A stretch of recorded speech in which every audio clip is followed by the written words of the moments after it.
안녕하세요. 인테리어 소비자연구소입니다. 인테리어 업체는 영업하는 업체와 현장에서 시공하는 시공업체로 나뉘어져 있거든요. 그런데 영업한 업체가 자금 회전에 문제가 생기면 하청업체에 줘야 할 돈을 안 주게 되고, 이것이 반복되면 하청업체가 더 이상 그 업체와 작업을 안 하게 됩니다. 이러면 영업을 한 업체는 더 이상 본인의 사업자 등록증으로 영업이 안 되는데, 이때 그냥 폐업하는 것이 아니고 한탕하고 폐업할 계획을 갖게 됩니다. 당연히 소비자에게는 30% 이상 할인된 가격을 제시하거나 굉장히 좋은 자재를 무료로 써준다는 허황된 이야기로 소비자와 계약을 하게 되죠. 하지만 말은 말로 끝날 뿐이고, 계약 후 현장에 자재 몇 개, 공구 몇 개 가져다 놓고 연락이 안 되는 경우가 비일비재합니다.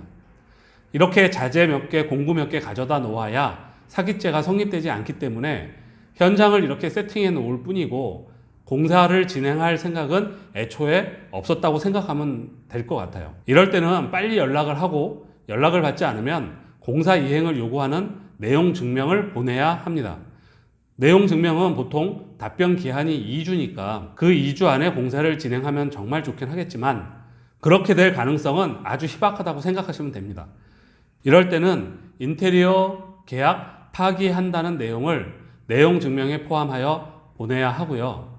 내용 증명에 대한 답변이 없으면 계약 파기로 간주하고 빨리 다른 업체에 일을 맡기는 것이 좋습니다. 손해에 대한 보상은 별도의 소송을 해야 하는데, 이런 업체일수록 업체 대표의 재산을 다른 사람 명의로, 특히 자기 부인이죠, 돌려놓기 때문에 소송에 이겨봐야 건질 것은 없다고 보는 것이 맞는 것 같습니다. 금액이 큰 경우에는 소송을 해서 승소할 수 있겠지만 배상을 받기는 쉽지 않을 거예요.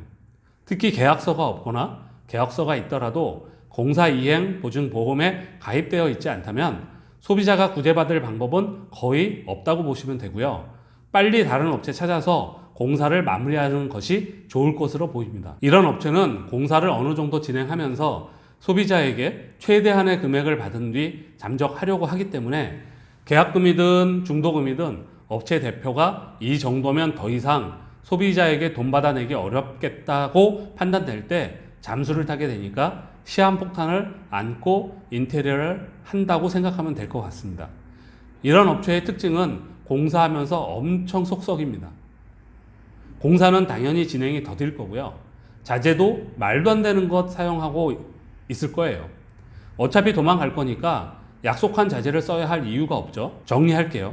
업체가 계약 후 계약금, 착수금 받고 잠수를 타는 경우에 최대한 빨리 내용 증명을 발송하되, 공사 진행이 안 되거나 답변이 없을 경우 공사 파기한다는 내용을 넣으셔야 합니다.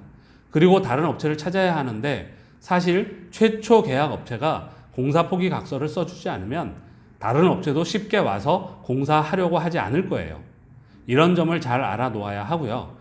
인테리어 소비자 연구소는 항상 강조하는 것이 공정거래위원회에서 만든 인테리어 표준 계약서, 설계 도서와 같은 첨부 서류, 보증, 보험, 증권 반드시 요청해서 넣는 겁니다.